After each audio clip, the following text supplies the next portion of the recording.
Ini adalah koin ajaib. Itu mengalir ke saluran pembuangan ke stasiun kereta bawah tanah. Berguling ke saluran pembuangan lagi. Kemudian berguling ke bawah jurang maut.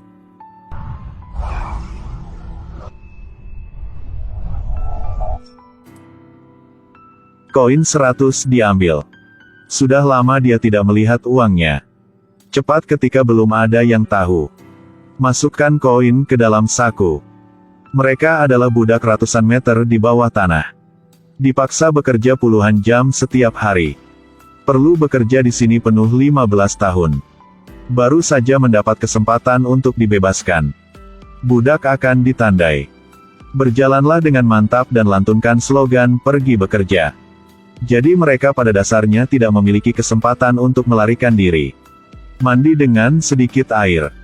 Siram dengan dikit sabun. Kemudian siram dikit air dan selesai. Makanan budak hanya satu ikan kering. Mereka makan cepat hanya untuk mengambil sedikit lebih banyak waktu untuk beristirahat. Kaiji mendapatkan gaji pertamanya. Siapa sangka itu bukan uang. Ini adalah voucher untuk penggunaan bawah tanah. Dikurangi hutang dan biaya hidup. Kaiji memutuskan untuk mengumpulkan gajinya untuk melunasi hutangnya dan meninggalkan tempat neraka ini. Melihat gerobak belanjaan. Sekelompok budak bergegas membeli bir dan makanan ringan. Sebotol bir membutuhkan 5.000. Kaiji menekan keinginannya. Berbaring dan tutup matamu. Dia juga harus membayar hutangnya, dia tidak bisa menghabiskan uang sembarangan. Tapi lelaki tua itu memberinya sekaleng. Katakan ini untuk dia tidak perlu bayar. Kaiji memegang kaleng bir dingin dan menempelkannya di wajahnya. Setengah kaleng dalam satu teguk. Sangat enak. Bir dingin membangunkan hasrat Kaiji. Masih belum cukup. Sepertinya 5.000 dong sudah tidak mahal lagi. Bahkan tidak berpikir untuk membayar hutang lagi. Kaiji mengambil uang itu dan berjalan menuju gerobak. Dia hanya butuh bir.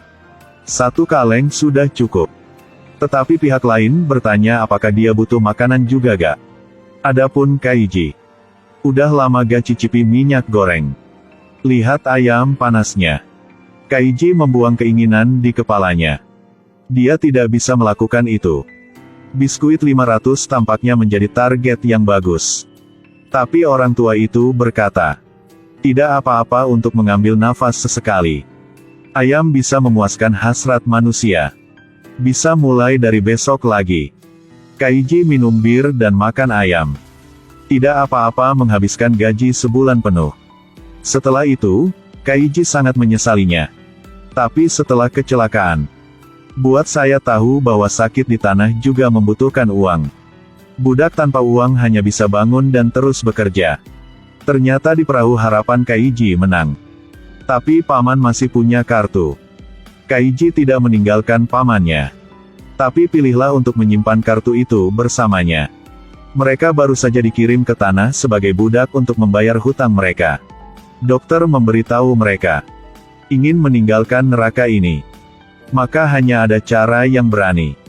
Di bawah eksploitasi kapten. Kaiji tidak tahan lagi. Dia ingin bergabung dengan jalan berani untuk kembali ke bumi. 10 orang yang ditutup matanya dibawa ke tanah. Selama mereka melewati jalan yang berisiko, maka akan mendapatkan kebebasan dan cek 10 juta yen. Ini bukan voucher tapi cek asli. Lokasi pertukarannya berseberangan. 2 kereta api adalah jalan menuju kebebasan. Ada yang ragu, ada yang pengecut. Tapi yang kalah kehilangan nyawanya. Coba sekali. Mereka adalah budak tanpa apa-apa di tangan mereka. Hanya dapat bergabung dengan game ini. Tidak ada listrik di jembatan. Karena ada sekelompok orang kaya yang menonton untuk bersenang-senang.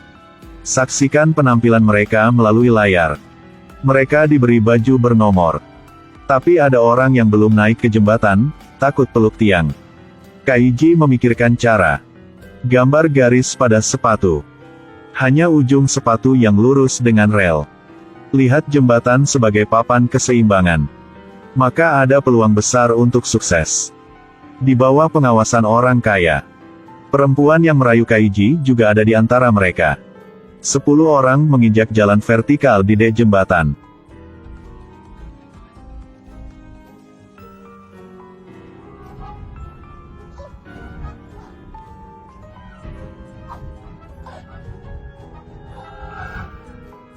Sekelompok orang yang gemetar berdiri atas nama jembatan setinggi beberapa ratus meter. Mereka dalam permainan untuk pemberani. Lewati saja jembatan ini. Penyelenggara akan membantu mereka melunasi hutang mereka. Juga beri mereka hadiah besar. Jika melihat ke bawah, akan takut mati. Jika jatuh, mereka akan hancur. Tiba-tiba Kaiji kehilangan keseimbangan. Pada saat ini, saya lebih suka terus bekerja dengan hutang. Tidak ingin kehilangan nyawa. Hidup seperti sampah juga gak apa-apa. Yang penting masih hidup. Tapi terjebak di tengah jalan tidak bisa maju atau mundur. Petir di kejauhan menandakan hujan akan datang. Orang mengira ada angin, lalu angin bertiup. Tapi kenyataannya tidak ada angin sama sekali. Nomor 1 muncul berhalusinasi. Merasa seperti diterbangkan oleh angin. Dia berbalik untuk pulang. Tapi di jembatan ini, orang di belakang tidak bisa membantunya. Nomor 1 jatuh. Situasinya membuat semua orang lebih takut. Terus-menerus seseorang terpeleset dan jatuh. Seseorang bahkan menyuruh orang di belakang untuk menyingkir. Biarkan dia pulang. Kemudian mereka berdua jatuh saling berpelukan. Orang kaya terlihat sangat istimewa. Peserta terus jatuh. Dan orang-orang kaya bersorak sepanjang jalan. Membuat Yasuda merasa tidak senang. Sudah hujan. Hanya ada 3 orang yang tersisa di jembatan. Mereka hanya bisa dengan susah payah maju. Tapi di kepalanya, dia terus berpikir untuk jatuh. Lutut gemetar dan tidak bisa melangkah lebih jauh. Dia mengeluarkan cek yang tidak berubah dan memberikannya kepada Kaiji. Setelah dia keluar, dia memberikannya kepada putrinya. Paman yang hanya berdiri di sini telah mengatasi daya tahannya. Kaiji bersorak untuk pamannya. Katakan padanya untuk mengikutiku ke depan. Tetapi ketika berbalik, paman sudah hilang. Agar tidak mempengaruhi Kaiji, dia tidak mengatakan tidak dan diam-diam jatuh.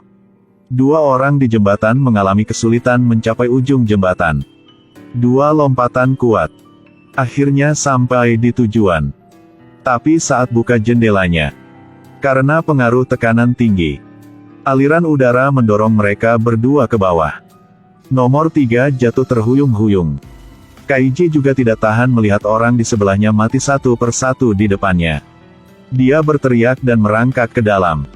Yasuda melihat dengan cemas ke arah Kaiji. Karena permainan belum berakhir. Kaiji adalah satu-satunya budak yang menyeberangi jembatan di game bertahan hidup ini. Kaiji ingin menukar 20 juta untuk dirinya dan pamannya. Tapi manajer memberitahunya. Kurangi jumlah hutang. Kaiji hanya memiliki sisa 750 R. Hanya 750.000 Kaiji yang mendapatkan kembali kebebasannya. Dia juga menerima. Tapi cek paman, manajer tidak akan mengubahnya. Hanya karena mereka tidak peduli dengan barang orang mati. Manajer melihat jam. Bawa Kaiji ke kamar. Katakan padaku jika dia menggunakan 750.000 yen itu. Bergabunglah dengan pertandingan terakhir. Jika menang, tidak hanya akan bebas, dapatkan juga bonus besar.